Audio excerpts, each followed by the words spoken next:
Bom, eu fiz um troubleshooting aqui dessa placa BA4101119, revisão 1.0, até pela dificuldade que a gente está tendo aí de encontrar esse curto.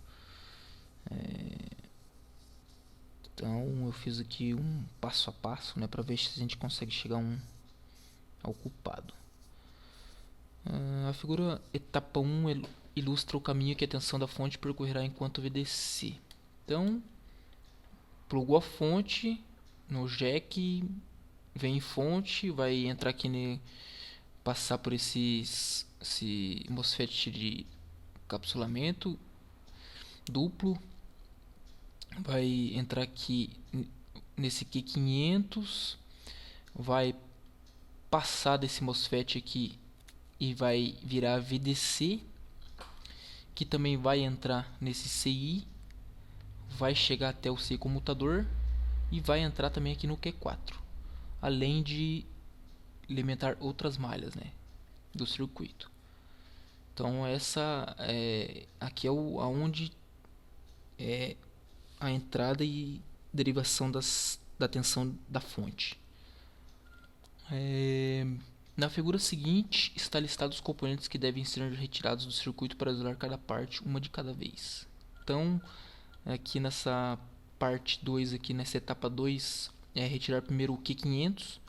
Por que tirar o 500? Pois está conectado ao GND via C511. Como é um curto bem complicado de analisar, a gente não pode descartar nenhuma possibilidade. Então aqui o Q500, se ele tiver com algum problema, o C511 também estiver com algum problema, ele vai levar toda a linha de alimentação da placa ao terra. Não é muito provável, mas em função da dificuldade é bom a gente descartar todas as possibilidades.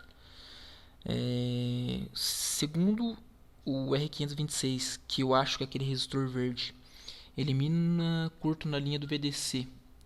Então vai entrar aqui a tensão e vai passar pelo R526. Se a gente retirar ele, não tem como a tensão passar aqui nessas duas linhas por causa desse capacitor aqui, correto? A não ser que ele esteja em curto, mas eu acho muito difícil. Então a gente tirando o R526, para cá não vai ter mais alimentação. Não tendo alimentação, o Q4 também não recebe a alimentação, e se a gente for medir lá com multímetro, né, ponta escala de X1, escala de diodo, quando está se procurando curto, que a resistência está muito baixa, né, não importa tanto a opção das ponteiras, né, se é preto ou vermelho. Então se você tirar o R526 e pro lado direito dele aqui sumir o curto, significa que o curto está pro lado do esquerdo do R526, daí cabe analisar toda essa malha.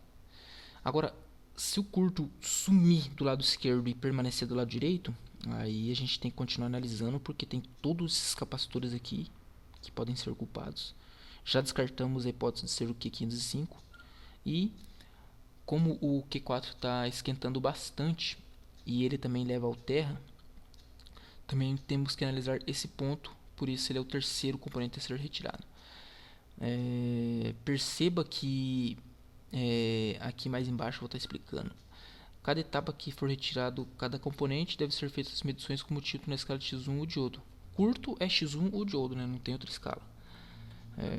Observação: no Q4 existe um capacitor C518 1 nanofarad de 50 volts que leva ao terra. Mesmo caso do Q500 lá, né? Q500, o C511, se tiver com algum problema, e inclusive o próprio MOSFET leva toda a linha de VDC de VIN ao curto, ao terra, né?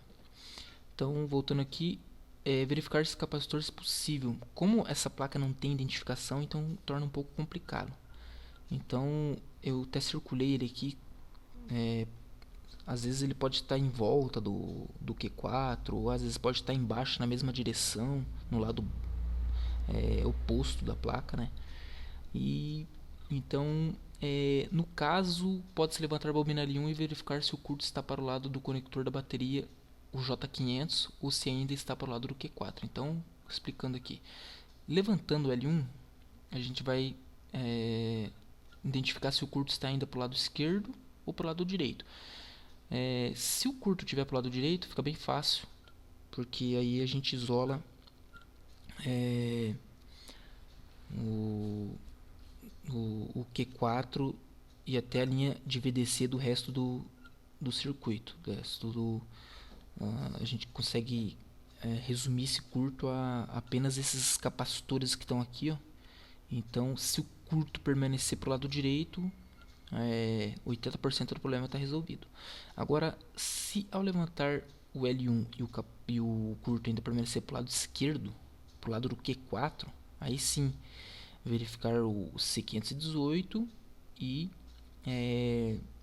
remover o Q4 também, que vai ser possível para a gente identificar para que lado o curto permanece. Se o curto permanecer para o lado do dreno do Q4, a gente já isola o curto, ele está em alguns desses capacitores aqui, certo?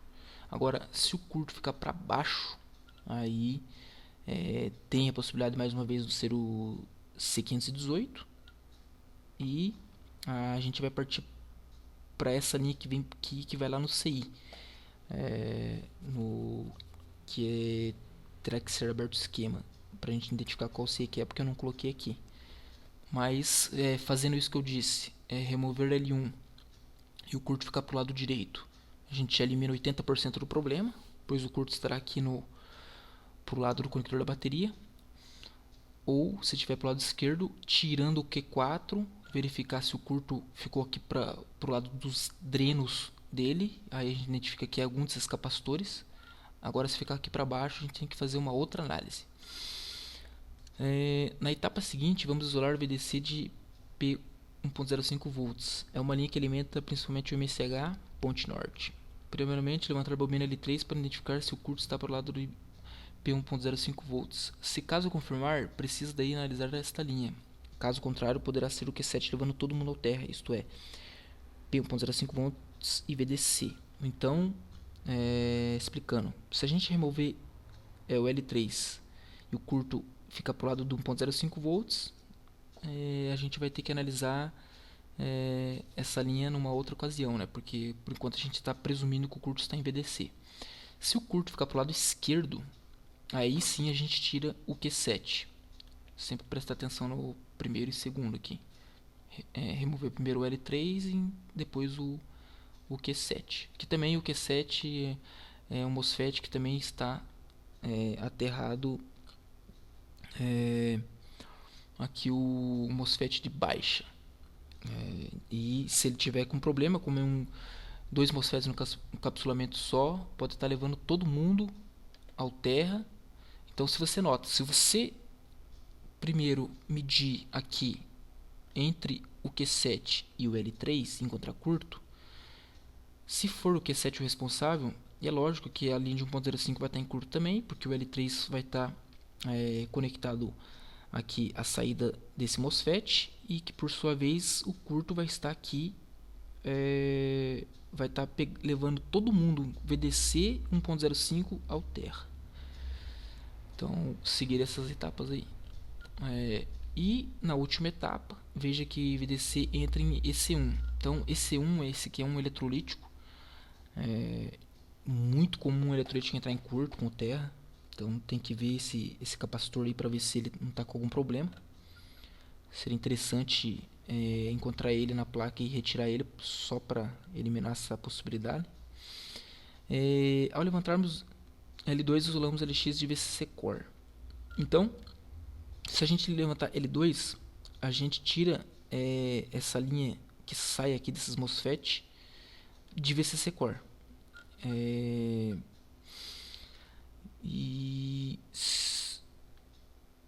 voltando aqui, ao levantarmos L2, isolamos LX de VCC Core. Entretanto, se Q1 estiver em curto, irá levar VCC Core, VDC, inclusive o CU10 ao terra. Então, se essa linha de VCC Core estiver em curto, ela vai vir aqui no R54, vai passar para L2 e vai chegar aqui no MOSFET Q1. Se ele também estiver danificado, vai levar todo mundo por terra, né?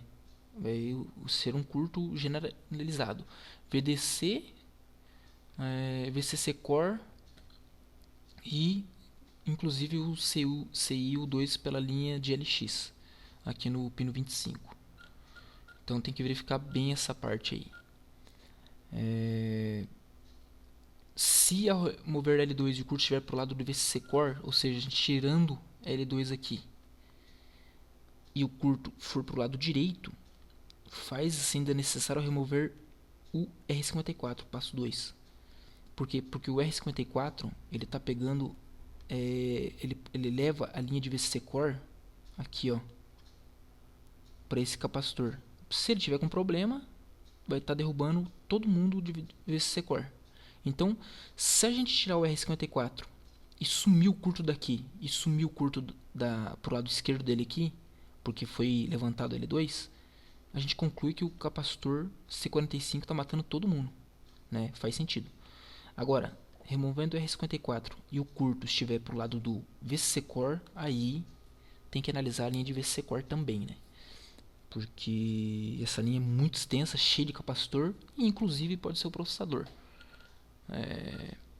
Então, como foi explicado aqui, ó, ainda é necessário retirar R54 para que elimine a possibilidade de ser o LX ou ainda a própria linha de VCC Core. Se ao remover L2 o curto desaparecer tanto para o lado do VCC Core quanto o terminal do R54, remover Q1 para garantir que o mesmo não esteja provocando curto. Então, o Q1 também pode estar matando todo mundo.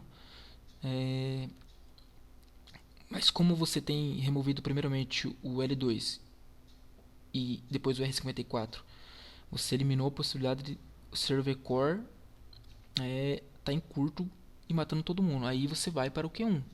Porque se o Q1 estiver em curto, ele vai estar levando a linha de VDC ao terra, certo? Então, seguir aí as etapas por partes.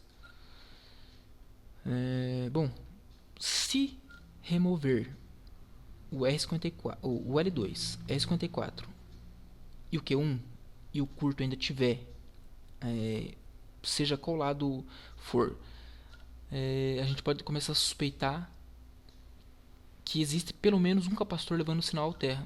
Você pode notar, tem que abrir o esquema elétrico e como essa placa não tem serigrafia na maioria dos seus componentes, fica bem complicado.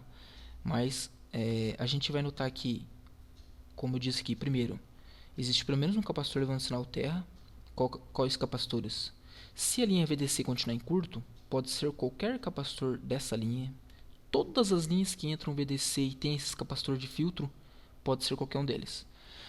Ou, se o curto ficar para o lado do VCC Core, pode ser qualquer capacitor também de filtro dessa linha. E assim como pode ser o processador e também como pode ser curto de layer. E este último caso, injetar uma corrente inversa nessa linha para que, se possível existir um curto de layer, o mesmo poderá ser.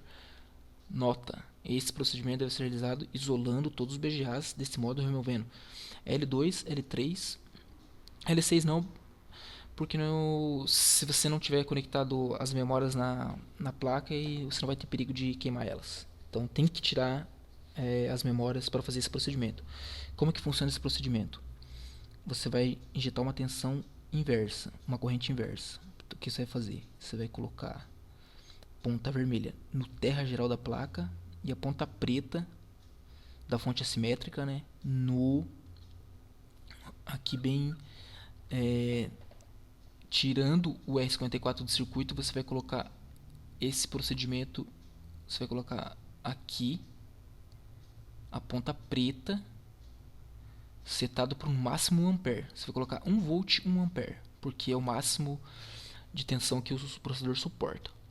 A corrente é muito mais que isso, mas só de você injetar 1 ampere, 1 volt 1 ampere aqui nessa parte do circuito, você já vai encontrar algum cara aquecendo. Se for o processador, ele vai esquentar bastante.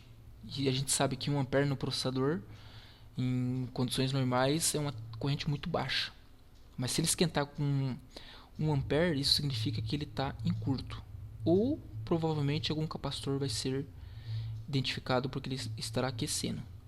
Eu não passei esse procedimento aqui porque tem que ser feito cuidadosamente, senão você queima todas as outras linhas do circuito, porque como você vai jogar uma corrente inversa, é para você estar levantando apenas o layer, porque você nessa configuração você consegue é, fazer com que, se tiver um curto layer, ele se descole, porque o layer é nada mais que trilhas internas coladas. Geralmente, como a placa é feita por muito mais ponto terra do que ponto de sinal, às vezes acontece dessa linha de layer entrar em curto, principalmente com terra, porque a maioria, e ela só sai se você jogar uma corrente inversa.